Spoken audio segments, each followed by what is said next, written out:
नमस्कार, आप देख रहे हैं इंडिया टीवी। मैं हूं पंकज भार्गव। आज उत्तर प्रदेश चुनाव को बीजेपी की प्रचंड फॉर्म दिखाई दी। योगी आदित्यनाथ के नामांकन में अमित शाह, धर्मेंद्र प्रधान जैसे दिग्गजों की मौजूदगी ने पूर्वांचल में प्रचार का आगाज कर दिया, तो वहीं आज पश्चिम का मोर्चा खुद प्रधानमंत्री ने संभाला। सबके निशाने पर अखिलेश यादव रहे। पीएम मोदी ने भी अपनी वर्चुअल रैली में अखिलेश यादव पर बहुत ही तीखा अटैक किया। पीएम मोदी ने वर्चुअल रैली में अखिलेश यादव को नकली समाजवादी कहा और कहा कि वो कागजी समाजवादी हैं, 100% परिवारवादी हैं। मोदी ने कहा कि नकली समाजवादियों की सरकार बनी तो किसानों की मदद बंद करा देंगे। ये नकली समाजवादी सिर्फ अपने परिवार का पेट भरते हैं और ये लोग जनता को भूखा छोड़ देंगे।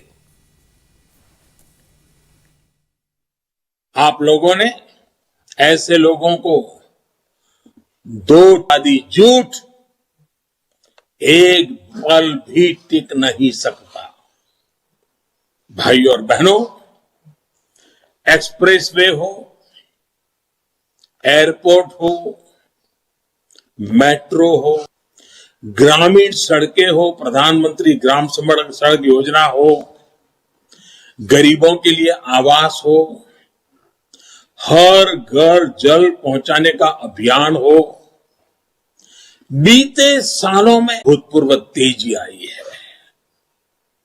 2017 से पहले जो सरकार थी उसने एक्सप्रेस वे के नाम पर कैसी लूट मचाई, ये आप मुझसे ज्यादा जानते हैं।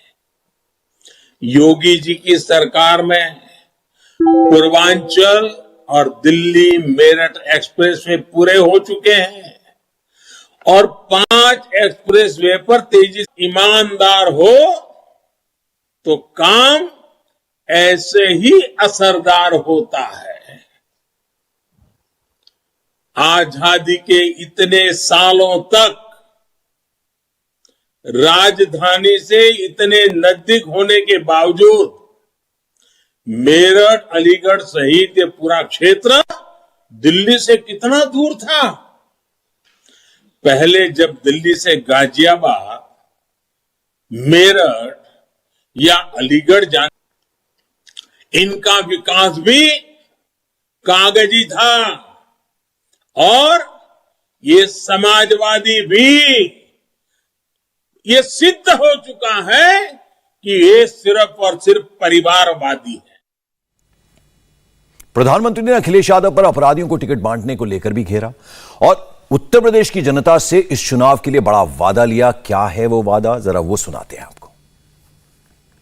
कैसे कैसे लोगों को टिकट दिया, काम की चीज चाहिए वो भी छोड़ दी है।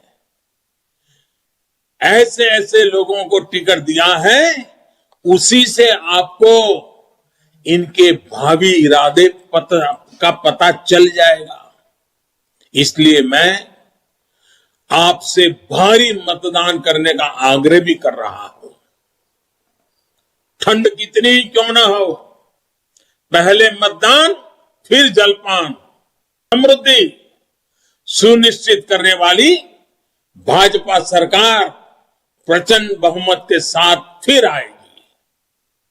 आपका एक वोट आपकी आशा, आकांक्षा, अरमान को पूरा करने का एक नई ताकत के साथ योगी जी की सरकार को काम करने का अवसर देगा।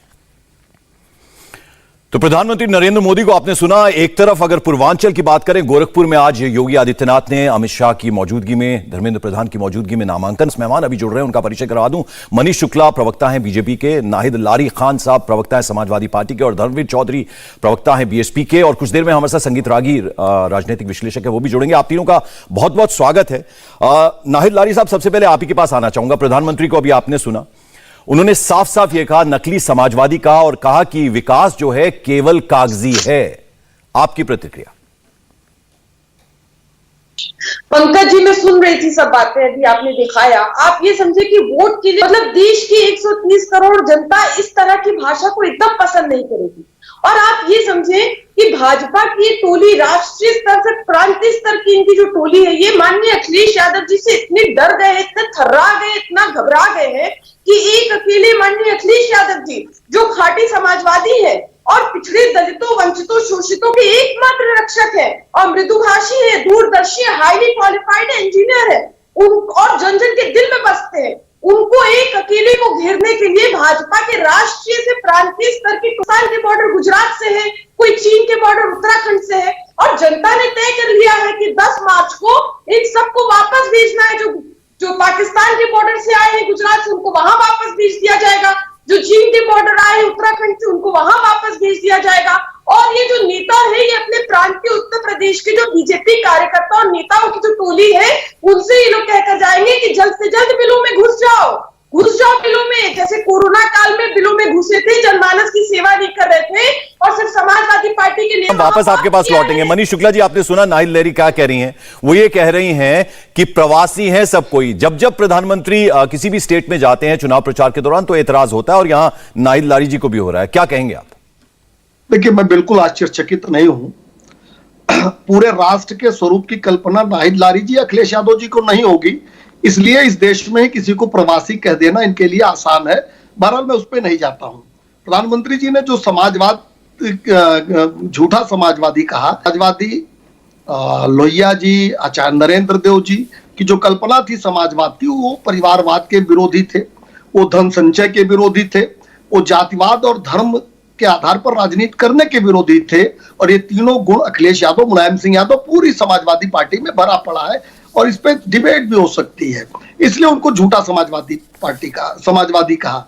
साथ ही साथ एक पूरे प्रदेश में समावेशी विकास हो, ये चाहते थे आचार्य नरेंद्र देव जी, लोहिया जी और तमाम जो समाजवादी थी। एक गांव में विकास था, एक परिवार कैसे विकसित हो, इसकी कल्पना थी, इसलिए झूठे समाजवादी हैं। लेकिन प्रवक्ता भी आपा खो बैठी, चीन बॉर्डर पे चली गई, पाकिस्तान बॉर्डर पे चली गई। नाहिद जी, जो अंतिम गांव है देश का, माड़ा, वो भी हमारा रहे, इसके लिए वहां देश के सैनिक खड़े रहते हैं रात दिन। और गुजरात, जो अंतिम जो कच्छ होगा, वहां भी सैनिक खड़े रहते हैं, अपने प्राणों की आहुति देकर भी। वहां के नागरिक उतने ही हैं अपने जितने मध्य प्रदेश के होंगे, उत्तर प्रदेश के होंगे। तो ये राष्ट्रीय जो स्वरूप है, जो राष्ट्रीय चेतना है, ठीक, वो विकसित करने। ठीक है मनीष शुक्ला जी, हम उम्मीद करते हैं नाहिल लहरी जी ने आपको अच्छे से सुन लिया। और क्यों विकास जो है वो कागजी रहा जब समाजवादी पार्टी का राज था, आपकी सरकार थी उत्तर प्रदेश में, वो उन्होंने समझाया। नाहिल जी, मैं आपके पास लौटूंगा। आपने सुना मनीष शुक्ला जी ने क्या कहा, उस पर मैं आपसे जवाब चाहूंगा, लेकिन जरा धर्मवीर चौधरी जी आपके पास आना चाहूंगा। देखिए, प्रधानमंत्री आज एड्रेस कर रहे हैं पश्चिमी उत्तर प्रदेश के इलाकों को।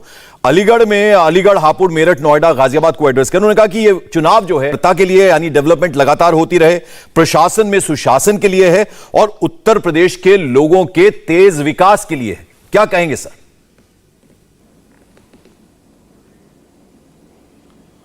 सौरभ जी, सर पंकज, जो डबल इंजन की सरकार बार बार जो डबल इंजन की सरकार का, योगी आदित्यनाथ जी बार बार डबल इंजन की सरकार का जो जिक्र करते थे, ये आज साबित हो गया है जो योगी आदित्यनाथ का इंजन है। इसीलिए प्रधानमंत्री जी को अपना इंजन उत्तर प्रदेश में इस्तेमाल करना पड़ रहा है। और एक छोटा इंजन और है, पहली बार तो सर हो नहीं रहा, प्रधानमंत्री और प्रदेशों में भी जाते रहे हैं। और अगर उनके पास ब्रह्मास्त्र है बीजेपी के पास, तो क्या इस बार अब कोर्ट की आवश्यकता नहीं है? कोर्ट ने तो कह दिया जो कहना था। अब जनता इनको तड़ी पार करने वाली है। और दिल्ली नहीं, ये गुजरात जाकर रुकेंगे। अब दिल्ली में भी इनका कोई हिसाब किताब नहीं रहेगा। आज उत्तर प्रदेश की जनता आदरणीय बहन कुमारी मायावती जी के लॉ एंड ऑर्डर को याद कर रही है। ये जो एक पार्टी है जिसको हिंदू के वोट चाहिए, एक पार्टी है जिसको नाई दसन के वोट चाहिए, ये समाजवादी पार्टी नहीं है, ये नमाजवादी पार्टी है, ये गुंडों और माफियाओं की पार्टी है। ये दोनों पार्टियां आपस में गुंडे और माफियाओं की प्रतियोगिता करा रहे हैं, कंपटीशन करा रहे हैं कि कौन सबसे ज्यादा गुंडों और माफियाओं को टिकट देगा। 30 विधायक बीजेपी के चार्जशीट हो चुके हैं। ये एडीआर की रिपोर्ट कहती है, ये मैं नहीं कह रहा हूं। ये वो लोग हैं जो दलितों पर सबसे ज्यादा अत्याचार करते हैं। ये लोग हैं जो बेटी बचाओ बेटी पढ़ाओ के नाम पर हाथरस में एक बेटी को मिट्टी का तेल छिड़क के आग लगवा देते हैं। ये वो सरकार है जैसे एक तरफ खाई और एक तरफ कुआं। ठीक है सर, पार्टी ने एक तरफ खाई एक तरफ कुआं। देखिए नाहिद जी, अब जरा आपके पास आना चाहूंगा। आपने यहां सुना धर्मवीर चौधरी जी को, उन्होंने कहा कि गुंडों और माफियाओं की पार्टी है। आपकी पार्टी की तारीफ में उन्होंने ये कसीदे पढ़ दिए। अब जरा ये बताइए, ठीक है सर, बिल्कुल तैयार बैठी है। ठीक है सर, धर्मवीर सर मैं आपके पास आऊंगा, आप जरा औरों को एक बार सुन लें और गुहार लगा रहे हैं। मैं जनता इनकी सुनने वाली नहीं है। विधायक मंत्री संतरी क्षेत्र में जूतों से पिट रहे हैं। ठीक है सर, ठीक है सर, ठीक है सर, आपकी बात सुन ली हमने। एक तरफ कुआं है, एक तरफ खाई है। नाहिद जी हमारे साथ अभी संगीत रागी साहब भी जुड़ गए, मैं उनके पास आऊंगा। नाहिद जी जरा आपने सुन लिया, आपकी भी तारीफ में उन्होंने कसीदे पढ़ दिए धर्मवीर चौधरी जी ने। उन्होंने कहा कि गुंडों और माफियाओं की पार्टी है, लेकिन जरा जो दूसरी बात पे आपने बीजेपी की पार्टी पे एतराज जताया था, देखिए उनके पास एक से एक स्टार प्रचारक है। उनमें प्रधानमंत्री शामिल है, अमित शाह जी हैं, धर्मेंद्र प्रधान है, योगी जी खुद हैं। आपकी पार्टी में तो अखिलेश अकेले हैं, तो अब आगे कह रहे हैं कि आप अपना आपा क्यों खो रही हैं? अरे हमें कोई ऐतराज नहीं। हम तो कह रहे हैं कि आप ट्रंप को भी बुला ले अपने चुनाव प्रचार में। ट्रंप का चुनाव प्रचार बीजेपी नहीं कर रही थी चुनाव प्रचार, तो चुनाव प्रचार इनके मित्र बुला ले उनको, हमें क्या ऐतराज होगा। फिर ये पूरी टीम जो खोली गई थी, तमाम केरला, तमिलनाडु, बंगाल भी, तो वहां क्या हशर हुआ? केरला तमिलनाडु बीजेपी मुक्त हुआ और बंगाल में शर्मनाक हार हुई। वहां तो शाह जी कहते थे अब की बार 200 पार आएंगे, वरना जो मैं राजनीति से संन्यास ले लूंगा। में एक और खासियत समझिए कि ये देश के साथ साथ पूरे विश्व की सबसे अमीर पार्टी भी है। ये देखिए, विश्व की सबसे अमीर पार्टी भाई। अभी 7 साल पहले इनकी पार्टी में नगद बात कर रही हो तो बैंक में इनके पास पैसा था। 7 साल पहले 200 करोड़ था और 7 साल में ही इनके पास जो है लगभग 5000 करोड़ नगद पैसा बैंक में आ गया। और दूसरी बात जो हमारे भाई धर्मवीर जी कह रहे थे, उनसे भी जरा मेरा सवाल है, पूरे देश में सबसे अमीर पार्टी भाजपा और दूसरे नंबर पे बीएसपी है। ये देखिए दूसरे नंबर पे 2000 करोड़ में पूरी, देखिए जब आप मैं आ रहा हूं जरा धर्मवीर जी, आ रहा हूं, एक मिनट जरा सुन लीजिए। आपने बांट लिया, ठीक है सर, आधे सपा के और आधे बीजेपी के। इतना कराने की क्या जरूरत है? जवाब अभी आपसे लेंगे ना, पंकज जी आपसे भी जवाब लेंगे। और पंकज जी एक बात और सुनिए, खास बात, 2000 करोड़ में देश की सारी पार्टियां सम्मिलित है, उसमें वो भी पार्टी शामिल है जिसने लगभग 55 साल जो है देश सहित अन्य राज्यों में राज किया, सत्ता में रहे। लेकिन आप इनसे पूछिए भाई, मैं तो देखती हूँ कि चैनल वालों की काफी नजदीकी है बीजेपी हो गई। अच्छा, आपको शायद नाहिद जी थोड़ा जरूरत से ज्यादा जानकारी है। चलिए आपने अपनी बात कह ली। संगीत रागी जी जरा आपके पास मैं आना चाहूंगा। देखिए अखिलेश यादव और जयंत चौधरी लगातार प्रेस कॉन्फ्रेंसेस कर रहे हैं। वो ये कह रहे हैं कि इस बार ना बुल और ना बुलडोजर, दोनों का पता नहीं चलेगा उत्तर प्रदेश में। देखिए वो सब अपने अपने धर्म का निर्वाह कर रहे हैं। अब बीएसपी के प्रवक्ता से और समाजवादी पार्टी के प्रवक्ता की बात, जहां तक फंड की बात है, बिल्कुल ये सही है कि भारतीय जनता पार्टी आज के दिन में सबसे अमीर पार्टी है। और ये पैटर्न देखा जाता है पूरी दुनिया में। एक समय टाइम्स ऑफ इंडिया ने बहुत निकाला था कि कौन पार्टियों के पास कितना फंड है। तो जो पार्टी पूरे देश व्यापक है, जिसका नेटवर्क बहुत बड़ा है, तो स्वाभाविक है कि ऐसी पार्टियों के साथ ज्यादा लोग जुड़ते हैं। यदि आपकी आइडियोलॉजिकल, एक समय था जब कांग्रेस के साथ सारे लोग जुड़े हुए थे, तो कांग्रेस कोई है। समाजवादी पार्टी जो है वो उत्तर प्रदेश तक है। और मैं तो बता दीजिए, ये गरीबों का पैसा है, रात के अंधेरे में ये पैसा लेकर आए हैं। कौन सा खेत जोता है? नहीं एक मिनट नाहिद जी देखिए, आप हमसे कैसे जुड़ी हैं आपको मालूम है। अगर लगातार आप ऐसे बोलेंगी तो आपकी आवाज नहीं आएगी दर्शकों तक। आपकी बारी आएगी, मैं आपके पास आऊंगा। अब जरा सुन लीजिए ना, अब जरा सुन लीजिए। जी बोलिए संगीत जी। आप जब इतना लोग सड़कों से, अपने गांवों से भाग करके कैंप में चले गए थे, उस समय मुंबई की फिल्म अभिनेता और अभिनेत्रियों के साथ जो है वो समाजवादी पार्टी के मुलायम सिंह यादव यादवी समाजवाद का नारा लेकर के सफाई महोत्सव मना रहे थे। ये भी ध्यान रखिएगा, वो पैसा भी जनता का ही पैसा होता था कि एक परिवार जो है वो राजसी ठाट से ऐश्वर्य कर रहा हो। किसी पार्टी के यह भी ध्यान की रही। खाकी निककर आपने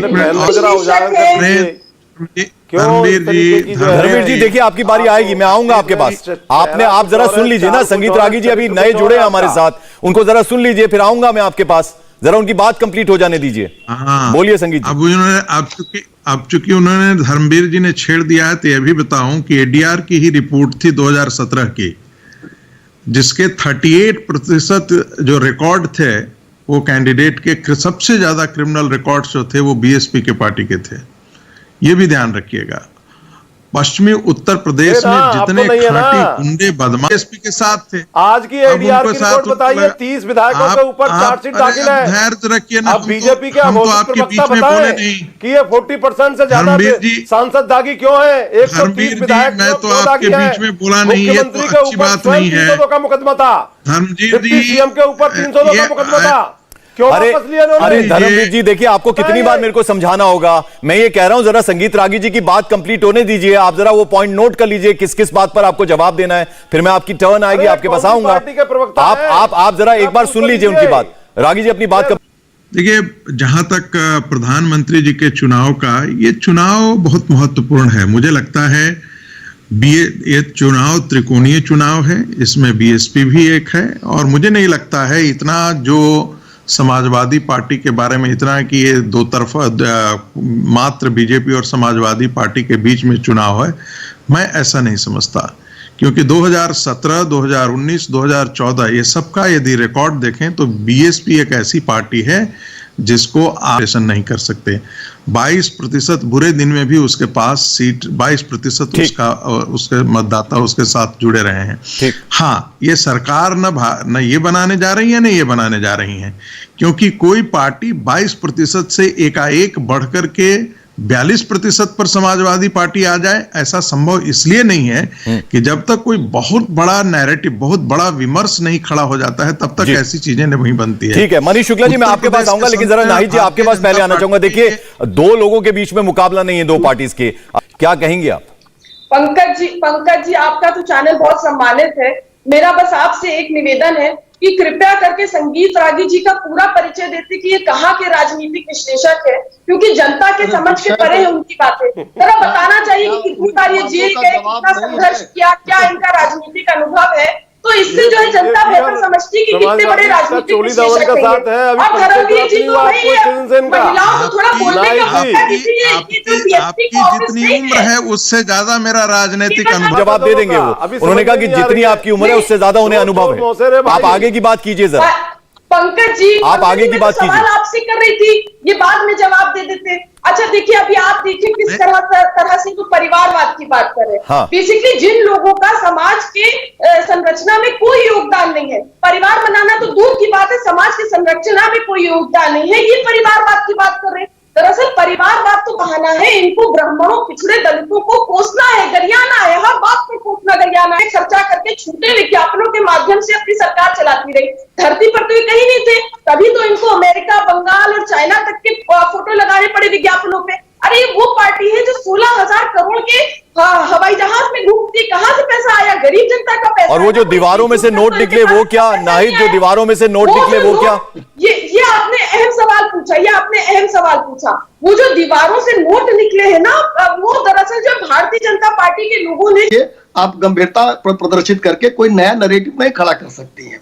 दूसरी बात देखिए, जब दीवारों से रुपए निकल रहे थे तो चिल्ला कौन रहा था कि ईडी भी आएगी, सीबीआई भी आएगी, अरे रुक जाओ, चुनाव का मौका है, चुनाव में ऐसा नहीं होना चाहिए, दुरुपयोग हो रहा है। ये चिल्ला तो अखिलेश यादव है। जब किसी और, देखिए इस तरह से नहीं डिबेट, मैं चुप था। नाहिद जी कान तो सुन लीजिए, शोर मैं भी मचा सकता हूँ, आपसे अच्छा मचा सकता हूँ, इसलिए डिबेट की गरिमा समझिए। देखिए, ये मैं समझता हूँ, कर लो, डकैती डाल दो, भ्रष्टाचार कर लो। एक बात मैं कह के बात को खत्म करूंगा कि जो पार्टियों में पैसे गए वो तो लिखा पढ़ी में गए, वो तो पब्लिश है, लेकिन आय से अधिक संपत्ति के मामले में ये दोनों दलों के मुखिया, नाहिद जी याद है ना, अभी भी आपके तो मुखिया पर अभी भी आपने जो पैसा लूटा वो अखिलेश यादव के घर में गया, महल बनवाया आपने, महलों में रखा आप लोगों ने, बड़े बड़े महलों का निर्माण कराया। और भारतीय जनता पार्टी को जो लोगों ने सहयोग किया वो पार्टी के खाते में गया, इसलिए सामने है। मनीष जी, जो धर्मवीर जी बोल रहे हैं उस पर भी जरा जवाब दे दीजिए, फिर मैं धर्मवीर जी के पास जाऊंगा। मनीष जी, जो बातें धर्मवीर चौधरी जी ने बोली हैं उसका भी जवाब दे दीजिए, फिर मैं जरा उनके पास। लखनऊ में जो बीएसपी की लिस्ट थी लोकसभा सदस्यों की, हाँ। या जो प्रत्याशियों की लिस्ट उठा लेंगे, तो मुख्तार अंसारी किसका कैंडिडेट था? ठीक है धर्मवीर जी, आप दोनों एक से हैं। धर्मवीर जी, आप जरा धर्मवीर जी को सुन लेते हैं। मनीष जी ने जो बातें बोली है, धर्मवीर जी जवाब दीजिए। ठीक है, जवाब दीजिए सर। चाल चरित्र चेहरे को देखो, अंसारी को मायावती चुनाव लड़ती है, 30 से ज्यादा विधायक जो है दागी हैं, बीएसपी और मुख्यमंत्री जी के ऊपर तो स्वयं 302 का मुकदमा था, केशव प्रसाद मौर्य के ऊपर 302 का मुकदमा। सबसे ज्यादा एनसीआरबी का आंकड़ा ये कहता है कि दलितों के ऊपर प्रदेश में अत्याचार हुए हैं, बहन बेटियों के ऊपर अत्याचार हुए हैं, हर 2 घंटे के अंदर एक बेटी के साथ में बलात्कार किसके शासन में हो रहा है? एक दूसरे ये बाबा के शासन में हो रहा है ना। ये 750 से ज्यादा किसान मारे गए। खुशी दुबे की क्या गलती थी? 700 से ज्यादा ब्राह्मण समाज के लोग मारे गए। ये गाड़ी पलटा रहे थे ना तुम, अब गाड़ी तुम्हारी पलट जाएगी उत्तर प्रदेश में। ये सरकार पलटा देंगे। ये ब्राह्मण समाज के सबके समय में बोल सकता हूं और बोलूंगा। मनीष जी देखिए, मैं गया था धर्मवीर जी के पास, आप लगातार बोल रहे थे। मैंने देखिए, आपने अपनी बात पूरी कर ली। धर्मवीर जी कुछ पॉइंट्स उठा रहे हैं, जरा आप अपनी बात कीजिए, फिर मैं जरा संगीत रागी जी के पास भी जाऊंगा। थोड़ा वक्त कम है, जल्दी से बोलिए धर्मवीर जी। भाई क्या बोलेंगे? अरे आप जरा सुन लीजिए प्लीज मनीष जी। मनीष जी जरा सुन लीजिए। बार बार कहते थे चट्टे बच्चे हैं ये पंकज जी, ये अच्छे दिन कहाँ गए? ये अच्छे दिन आम जनता के नहीं आए। लेकिन मैं 2 लाइन में लाशें खा रहे थे कुत्ते, कौवे, तो एक लाश ने कौवे से कहा, काग सब तन खइयो, चुन चुन खइयो मांस, दो नैना मत खइयो, इनसे अच्छे दिन की आस। तो ये लाशों के भी अच्छे दिन नहीं आए। ठीक है सर, संगीत रागी जी, संगीत रागी जी पूछ रहे हैं, धर्मवीर चौधरी जी और शायद नाहिद भी यही पूछ रही हैं, अच्छे दिन कब आएंगे? देखिए अपराधों की बात हुई तो उन्होंने कहा कि मुर्दों के भी अच्छे दिन नहीं आए। ठीक है सर, मुर्दे भी अच्छे दिन की। रागी जी, बुलंदशहर के अपराधी अभी भी खुले में घूम रहे हैं, अखिलेश जी ने कहा, और जो कुछ मुख्यमंत्री जी के जिले में हुआ वो हाथरस की याद दिला रहा है। मां माफिया। ठीक है सर, संगीत रागी जी और इनसे निजात दिलाएगी। पंकज यदि इनको रोक दीजिएगा तो मैं बिल्कुल बिल्कुल। अरे धर्मवीर जी जरा आप सुन लीजिए संगीत रागी जी को। बोलिए संगीत रागी। पंकज जी, हाँ ये भी अपना राग अलापे। 2 करोड़ से ज्यादा सुन रहे हैं इनके राग को, ये बहर भी राग अलापेंगे। अच्छा ठीक है, गोडसे के मानने वाले ठीक है sir. Dharmveer ji please, Dharmveer ji please, आपकी टर्न में आपने बोला, आप जरा सुन लीजिए। संगीत जी बोलिए। देख रहा है। हाँ ठीक है सर, ठीक है सर। धर्मवीर जी प्लीज पंकज जी, हाँ बोलिए। पंकज जी, उत्तर प्रदेश की जनता भारतीय जनता पार्टी को एक बात पर यदि सबसे पहले यदि मतदान करेगी तो इसलिए मतदान करेगी क्योंकि उत्तर प्रदेश में भारत के सांस्कृतिक बोध, राम मंदिर का निर्माण, काशी विश्वनाथ का जीर्णोद्धार, इस्लामिक तत्वों का जो टेररिस्ट थे उनका सफाया, जो इस्लामिक गुंडे थे वो आज भाग रहे हैं इधर से उधर, कैराना होने से बचाना, मुजफ्फरनगर होने से बचाना, हिंदू समाज यदि सबसे पहली बात देखेगा तो इस बात को जरूर देखेगा। दूसरी बात जो लोग, जो गरीब परिवार जिनको 2 करोड़ से ज्यादा गरीब परिवारों को मकान मिला है, शौचालय मिला है। ठीक है सर, मेरे पास थोड़ा वक्त की कमी है, आप सबने अपनी बात कह दी। बहुत बहुत शुक्रिया मनीष शुक्ला जी, नाहिद लारिक खान, धर्मवीर चौधरी और संगीत रागी। अब देखना होगा, देखिए आपने सबने अपनी बात की। प्रधानमंत्री आज पश्चिमी उत्तर प्रदेश में एड्रेस कर रहे थे, वर्चुअली रैली कर रहे थे। गोरखपुर से नामांकन भरा है मुख्यमंत्री योगी आदित्यनाथ ने भी। 10 मार्च को फैसला होगा, जनता उत्तर प्रदेश की क्या देखेगी, किसके साथ है, उसका फैसला 10 मार्च को होगा। बहुत बहुत शुक्रिया आप सभी का। इंडिया टीवी हर वक्त हर जगह डाउनलोड करने के लिए सर्च करें India TV news Google play store या ऐप स्टोर पर।